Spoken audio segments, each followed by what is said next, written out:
ज़रबिया 3 हाँ 1 ज़रबिया 25 साॻो 25 ईंदो यानी कि सिंपली असां 25 खे 3 सां मल्टीप्लाई कंदासीं त असांजो 75 आंसर ईंदो ठीक है।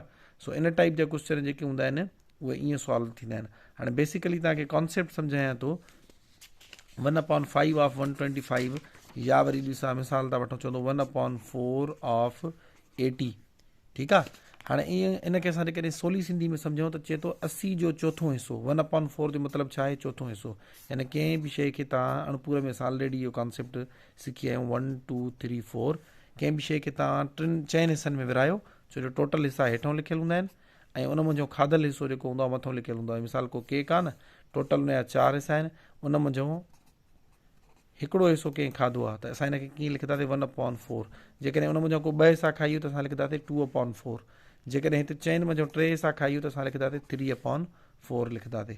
सो हिते 1/4 जो मतिलबु छा आहे चोथों हिसो तव्हांखे मां सम्झायमि त टोटल 4 हिसा हुया उन मुंहिंजो हिकु हिसो खाधो अथई चए थो चोथों हिसो कंहिंजो 80 जो 1/4 ऑफ 80 यानी कि 80 जो चोथों हिसो। हाणे इते तव्हां 80 खे 4 हिसनि में विराईंदो त घणा थी वेंदा 20 20 20 ऐं 20 हे तव्हांजो पूरो 80 थी वियो। हाणे हिनखे सॉल्व करे ॾिसूं छा जवाबु असांजो 80 अचे थो 1/4 हाणे ऑफ जी जॻह ते ज़रब जी निशानी ऐं हिते 80। हाणे अॻिते सिंप्लीफाई करण जे लाइ खोड़ा हणंदासीं चइनि जो खोड़ो डायरेक्ट हणो हिन ते हिकु दफ़ो 8 ते घणा दफ़ा वेंदो 2 दफ़ा 0 ते न वेंदो ॾंड जी ॿुड़ी ॾींदासीं या साॻो 0 अची वेंदो 1 ज़रबिया 20 साॻो ॾिसो 20 अची वियो। त हिन जो मतिलबु चयल आहे त 1/4 ऑफ 80 माना 80 जो सिंधी में हीअं लिखंदासीं चोथों हिसो हिन हे छा आहे चोथों हिसो आहे।